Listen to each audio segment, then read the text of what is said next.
ये class 10th की maths की एनसीईआरटी बुक है, पेज नंबर 30, चैप्टर का नाम है पॉलिनोमियल। इसमें मैं आपको एग्जाम्पल 3 जो है ये सॉल्व करके बताऊंगी। एग्जाम्पल 2 की मैंने वीडियोस बना दी है। तो देखिए एग्जाम्पल 3 क्या कह रहा है, find the zeros of the polynomial x square minus 3 and verify the relationship between the zeros and the coefficient. यहाँ देखिए इस क्वेश्चन में दो क्वेश्चन पूछ रहा है। पहला हमें निकालना है जीरोज ऑफ द पॉलिनोमियल ये, और दूसरा क्या करना है, हमें वेरीफाई रिलेशनशिप, हमें रिलेशनशिप निकालना है जीरोज एंड कोफिशिएंट के बीच में और वेरीफाई करना है। ठीक है, तो देखिए इसको कैसे सॉल्व करना है। हमारा जो पॉलिनोमियल दिया हुआ है वो दिया हुआ है एक्स स्क्वायर माइनस 3। ठीक है, तो हमें पहले क्या निकालना है, find the zeros of the polynomial. तो पहले हम फाइंड द जीरोज यानी कि जीरोज निकालना। तो जीरोज क्या है मैं ये भी आपको बताऊंगी। तो देखिए ये हमारा क्वाड्रेटिक पॉलिनोमियल है। क्वाड्रेटिक पॉलिनोमियल किसे कहते हैं, क्वाड्रेटिक पॉलिनोमियल की पहचान क्या होती है, वो होता है डिग्री 2। क्या होता है, अब डिग्री 2 क्या होता है, जिस पॉलिनोमियल में आपका x का हाईएस्ट पावर 2 हो उसी को हम डिग्री 2 कहते हैं। यहाँ देख सकते हैं हाईएस्ट पावर 2 है, तो ये हमारा डिग्री 2 है। तो डिग्री 2 यानी कि ये हमारा क्वाड्रेटिक पॉलिनोमियल है। और अगर डिग्री 3 हो यानी कि वो पॉलिनोमियल जिसमें कि हाईएस्ट पावर 3 है, x का पावर डिग्री 3 है, उसको डिग्री 3 कहेंगे और उसको कहते हैं क्यूबिक पॉलिनोमियल। तो ये डिग्री 2 है। तो डिग्री 2 है, तो यहाँ पर जो भी आप ये समझ लीजिए डिग्री 2 होगा तो x की 2 वैल्यूज होंगी, डिग्री 3 होगा तो x की 3 वैल्यूज होंगी। तो ये डिग्री 2 है तो यहाँ 2 वैल्यूज आएंगी x की, और उन्हीं x की वैल्यूज को यहाँ पर जीरोस कहते हैं। ठीक है, तो देखिए कैसे सॉल्व करना है। सबसे पहला स्टेप है कि हमारा पॉलिनोमियल दिया है एक्स स्क्वायर माइनस 3। अब पॉलिनोमियल को लिखने का तरीका क्या होता है, f, और ये देखिए x के टर्म में है, x लिख दीजिए। यहाँ f की जगह आप कुछ भी लिख सकते हैं, p भी लिख सकते हैं, आप चाहे तो इसको ऐसे भी लिख सकते हैं, px हो गया, rx हो गया, कुछ भी लिख सकते हैं। मैंने f लिया है। तो क्वाड्रेटिक पॉलिनोमियल आप पहले इस तरीके से लिख दीजिए। ये लिख दिया आपने। अब ये लिख दिया आपने, अब इसको आप फैक्टराइज कीजिए। आपको यहाँ फैक्टराइज जीरोस निकालने के लिए आपको फैक्टराइजेशन आना चाहिए, तो इसको फैक्टराइज करना होगा। तो देखिए फैक्टराइज कैसे करेंगे, आप यहाँ देख सकते हैं ये हमारा ये एक्स स्क्वायर है, ये 3 को भी हम इस तरह से सेट कर दे कि ये भी स्क्वायर में आ जाए। तो आप ये अच्छी तरह से जानते हैं कि 3 क्या होता है, √3 इंटू √3।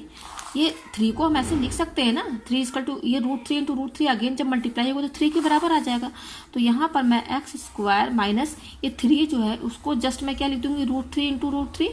ठीक है, फिर एक्स स्क्वायर माइनस ये √3 क्या है, 2 बार है तो इसका हम होल स्क्वायर भी कर सकते हैं। यहाँ पे देख सकते हैं एक्स स्क्वायर माइनस ये √3 2 बार है तो स्क्वायर कर दिए होल स्क्वायर। तो यहाँ पर मैंने ये क्यों किया इस तरीके से, मैंने इसलिए किया क्योंकि मैं इसको ए स्क्वायर माइनस बी स्क्वायर का जो फॉर्मूला है ना, इसमें मैं सेट करना चाहती हूँ इसको। इस तरीके से ए स्क्वायर माइनस बी स्क्वायर किसके बराबर है, ए माइनस बी और ए प्लस बी। ये फॉर्मूला आप जानते हैं ना फैक्टराइजेशन, ये ए स्क्वायर माइनस बी स्क्वायर किसके बराबर होता है, ए माइनस बी और ए प्लस बी। तो जस्ट यहाँ पर ये जो एक्स स्क्वायर माइनस 3 है ना, मैं इसको इसमें सेट करना चाहती हूँ, ए स्क्वायर माइनस बी स्क्वायर। तो आप यहाँ देख सकते हैं ये सेट हो गया, ये ए स्क्वायर हो गया।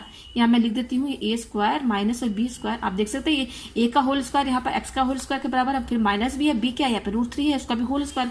तो ये जस्ट इस फॉर्मूले में सेट हो गया। और ए स्क्वायर माइनस बी स्क्वायर क्या होता है, ए माइनस बी और ए प्लस बी, ये होता है हमारे पे। यहाँ पर ए स्क्वायर माइनस बी स्क्वायर क्या है, एक्स स्क्वायर माइनस और बी क्या है √3 का होल स्क्वायर। यहाँ पर ए क्या है, एक्स है, और बी क्या है √3 है। हमें इक्वल टू लिख दी हूँ कि ये ए है, एक्स की वैल्यू, बी की वैल्यू √3 है। यहाँ में मैं लिख देती हूँ ए जो हमारा वो एक्स की वैल्यू एक्स है और बी क्या है √3 है। तो ए माइनस बी यानी कि ए क्या है, एक्स माइनस बी क्या है √3।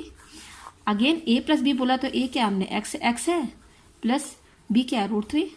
तो आप देख सकते हैं एफ एक्स जो है ये था, मैंने जब इसको फॉर्मूले में सेट किया तो ये आया एक्स स्क्वायर माइनस √3 का होल स्क्वायर। ये जस्ट इस फॉर्मूले के सेट हो गया है। तो अब हम इसको ये जो हमारा आ रहा है एक्स स्क्वायर माइनस √3 का होल स्क्वायर, तो अब हम इसकी जगह ये लिख सकते हैं क्योंकि ये एक फॉर्मूला बन गया। तो जस्ट हम ये लिख देते हैं इसकी जगह पर, ये लिख दिया। तो ये हो गया हमारा फैक्टराइज, ये हमारा फैक्टराइज हो गया। अब हम क्या निकालेंगे, जीरोस निकालने के लिए फैक्टराइज करना पड़ेगा। तो ये फैक्टराइज हो गया। तो जीरोस निकालने का क्या तरीका है, जीरोस ऑफ पॉलिनोमियल वो तरीका होता है, आपका जो एफ एक्स है ना उसको आप 0 के बराबर कर दीजिए। Just F X equal to 0 के बराबर, ये 0 के बराबर एफ एक्स क्या है, ये है हमारा इक्वल टू 0, एफ एक्स 0। ये तरीका है जीरोस निकालने का कि ये 0 के बराबर कर दीजिए। तो ये जीरोस के बराबर हमने कर दिया, एफ एक्स इसके बराबर था, इक्वल टू 0 कर दिया। आप देख सकते हैं ये और ये 0 के बराबर है। तो जस्ट जब दोनों 0 के, ये दोनों का प्रोडक्ट 0 के बराबर है, इसका मतलब ये भी 0 के बराबर है और ये भी हमारा 0 के बराबर है। ठीक है, तो यहाँ से देखिए एक्स की वैल्यू निकालिए, एक्स है माइनस √3 इधर जाएगा तो क्या हो जाएगा, यहाँ से हमें x की वैल्यू मिल जाएगी ना, x से माइनस इक्वल टू 0 के बराबर है, -√3 इक्वल टू इधर जाएगा तो यहाँ पॉजिटिव हो जाएगा, साइन पॉजिटिव हो जाएगा। उसी तरह से यहाँ से भी आप x की वैल्यू निकालिए, ये +√3 है इक्वल टू इधर जाएगा तो साइन चेंज हो जाएगा -√3। तो आप देख सकते हैं यहाँ पर फैक्टराइजेशन करने पर हमारा ये आया। जीरोस निकालने का तरीका क्या है, जस्ट इसको 0 के बराबर कर दीजिए तो जीरोस आ जाएगा। तो x की 2 वैल्यूज आ गई। अब जीरोस क्या होता है, पॉलिनोमियल में जो ये जो 2 वैल्यूज आई है ना x के, इनको जीरोस कहा गया, ठीक है, जीरोस इनको कहा जाता है। और जीरोस लिखने को जो तरीका होता है उसको हम अल्फा एंड बीटा में लिखते हैं। तो यहाँ पे देखिए 2 जीरोस आए हैं तो जीरोस को हम अल्फा और बीटा, 2 जीरोस है तो यानी कि जीरोस होता है एक अल्फा एक होता है बीटा, तो यही 2 वैल्यूज ही हमारे अल्फा और बीटा है, ठीक है। तो एक x की वैल्यू √3 आई है तो इसको हम अल्फा मान लेते हैं। दूसरा क्या आया है हमारा -√3, तो इसको हम बीटा मान लेते हैं -√3। तो यही हमारे जीरोस हैं, इन्हीं को जीरोस कहा गया, अल्फा और बीटा। ये जो 2 वैल्यूज x की आई हैं जीरोस हो गई। अब हमें क्या करना है, वेरीफाई करना है। तो वेरीफाई करना है, तो वेरीफाई करने के लिए पहले आप अल्फा और बीटा की वैल्यू लिख दीजिए सामने, ठीक है। अल्फा और बीटा क्या आ रहा है, -√3 ये आ रहा है। और दूसरा जो हमारा पॉलिनोमियल था जो क्वेश्चन में दिया था, ये जो क्वेश्चन में हमारा ये दिया हुआ है ना, इसको भी आप यहाँ पर लिख दीजिए सामने। अब हमें वेरीफाई करना है, तो वेरीफाई करने के लिए हम करते हैं सम ऑफ द प्रोडक्ट निकालते हैं और सम ऑफ द जीरोस और प्रोडक्ट ऑफ द जीरोस निकालते हैं। तो पहले हम निकालेंगे सम ऑफ द जीरोस। वेरीफाई करने का यही तरीका है, एक निकालते हैं सम ऑफ द जीरोस। तो पहले सम ऑफ द जीरोस, जीरोस का सम, जीरोस हमारे क्या है अल्फा और बीटा, इन्हीं दोनों को जीरोस बोला जाता है, ना कि इसको जीरो बोला जाता है। ये जीरोस मतलब ये अल्फा बीटा, इनको जीरोस कहा जाता है। सम ऑफ द जीरोस यानी कि जीरोस का सम, तो जीरोस क्या है अल्फा, इनका सम कर दीजिए तो वो सम ऑफ द जीरोस कहला गया, यानी कि अल्फा प्लस बीटा। तो सम ऑफ द जीरोस निकालने का ये तरीका होता है। और दूसरा तरीका होता है, ये पहला तरीका अल्फा प्लस बीटा, और दूसरा तरीका होता है minus coefficient of x square upon coefficient of x है, ये एक्स स्क्वायर। ये माइनस फॉर्मूले में है, ये माइनस आप भूलिएगा मत, ये बहुत इंपॉर्टेंट है, अक्सर बच्चे भूल जाते हैं, ये माइनस लगा रहेगा। तो सम ऑफ द जीरोस निकालने के ये 2 तरीके होते हैं, एक अल्फा प्लस बीटा और दूसरा ये फॉर्मूला है minus coefficient of x upon coefficient of x square. तो वेरीफाई करने का मतलब है कि अल्फा प्लस बीटा की जो वैल्यू आएगी और इसकी जो वैल्यू आएगी दोनों इक्वल हो गया तो वो वेरीफाई हो गया। तो सबसे पहले हम क्या निकालेंगे, अल्फा प्लस बीटा। तो अल्फा की वैल्यू कितनी है √3, फिर ये प्लस बीटा की वैल्यू -√3, यहाँ ध्यान दीजिएगा उसको ब्रैकेट के अंदर लिखिएगा, फिर ये हो जाएगा √3 प्लस माइनस माइनस और √3, तो प्लस माइनस माइनस तो कैंसिल होकर 0, तो अल्फा प्लस बीटा 0 आ रहा है। अब ये निकालिए आप, ये वाला दूसरा तरीका जो है coefficient of x upon coefficient of x square, ये है। तो माइनस फॉर्मूले में ध्यान दीजिएगा, माइनस लगा दीजिए, पहले ही लगा दीजिए क्योंकि फॉर्मूले में। अब कोफिशिएंट ऑफ एक्स बोला, ये आप पॉलिनोमियल देखिए, ये है जो क्वेश्चन में जो ये दिया है क्वाड्रेटिक पॉलिनोमियल। आप यहाँ पे बोल रहा है कोफिशिएंट ऑफ एक्स, केवल एक्स पर ध्यान दीजिए। क्या आपको यहाँ पर कोई भी एक्स वाली टर्म दिख रही है, एक्स केवल एक्स, ना कि एक्स स्क्वायर। एक्स का मतलब क्या है, एक्स का मतलब एक्स का पावर 1 कहीं पर दिख रहा है, नहीं, ये तो एक्स स्क्वायर है, ये दोनों अलग चीज है, एक्स और एक्स स्क्वायर दोनों अलग है। तो कोफिशिएंट ऑफ एक्स मतलब एक्स की कोई भी टर्म यहाँ नहीं दिख रही है आपको, एक्स की कोई टर्म नहीं दिख रही, तो कोफिशिएंट ऑफ एक्स है ही नहीं, तो 0 ही माना जाएगा ना, कुछ भी नहीं है तो, upon coefficient of x square. अब देखिए यहाँ पर एक्स स्क्वायर का कोफिशिएंट, तो एक्स स्क्वायर बोल रहा है ना, यहाँ पर ध्यान दीजिएगा, इसका पावर 2 होना चाहिए। तो देखिए ये दिख रहा है हमें, देखिए 2 है ना, कोफिशिएंट मतलब इसके साथ क्या मल्टीप्लाई है नंबर, इस एक्स स्क्वायर का कोफिशिएंट का मतलब जो नंबर के साथ मल्टीप्लाई है, तो यहाँ 1 ही मल्टीप्लाई है, 1 तो सबके साथ लगा रहता है, तो यहाँ 1 होगा कोफिशिएंट। तो ये क्या होगा, 0 के बराबर होगा। आप देख सकते हैं अल्फा प्लस बीटा भी 0 आया, और इसको भी सॉल्व किया तो 0 आया, तो ये हमारा हो गया वेरीफाई, दोनों बराबर हो गया ना। तो यहाँ देखिए मैं कोफिशिएंट को शॉर्ट फॉर्म में लिख देती हूँ, CO of x upon coefficient of x square, ये दोनों इक्वल हो गया, तो ये वेरीफाई हो गया, ठीक है। अब हम दूसरा निकालेंगे product of the zeros. Verify करने के लिए आपको 2 चीज आना चाहिए, एक सम ऑफ द जीरोस और प्रोडक्ट ऑफ द जीरोस। तो सम ऑफ द जीरोस का फॉर्मूला देखिए 2 होता है, एक अल्फा प्लस बीटा, दूसरा ये।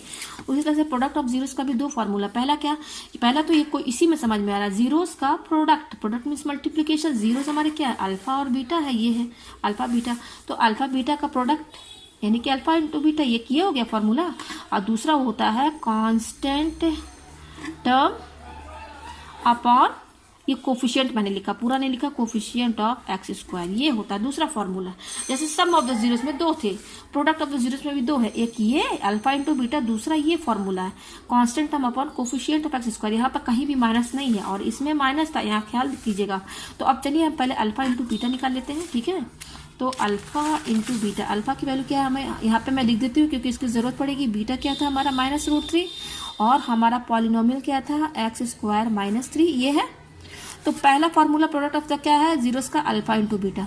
तो अल्फा की वैल्यू कितनी है √3 इंटू बीटा कितना माइनस, तो -√3 आप यहाँ ब्रैकेट में लिखेंगे। तो देखिए √3 और √3 किसके बराबर हो जाएगा, ये दोनों √3 इंटू √3 3 के बराबर होगा। आइए विथ माइनस साइन, माइनस लगाना है यहाँ पर।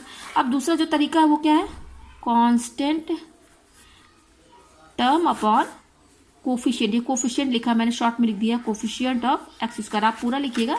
तो अब देखिए कांस्टेंट टर्म क्या है, हाँ यहाँ पे देखिए पॉलिनोमियल है हमारा।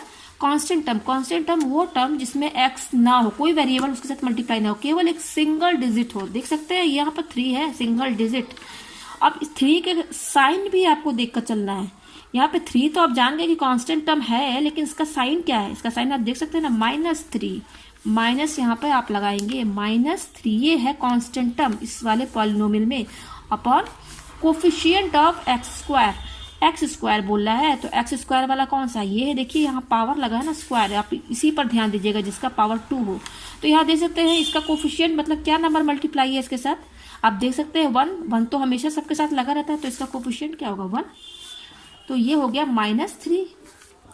तो हमने प्रोडक्ट ऑफ द जीरोस निकाला अल्फा इंटू बीटा, वो भी -3 आया, और इस फॉर्मूले से भी निकाला -3 आया। तो ये तो हमारा वेरीफाइड हो गया, दोनों इक्वल हो गया ना, constant term upon coefficient of x square, तो ये हमारा वेरीफाइड हो गया।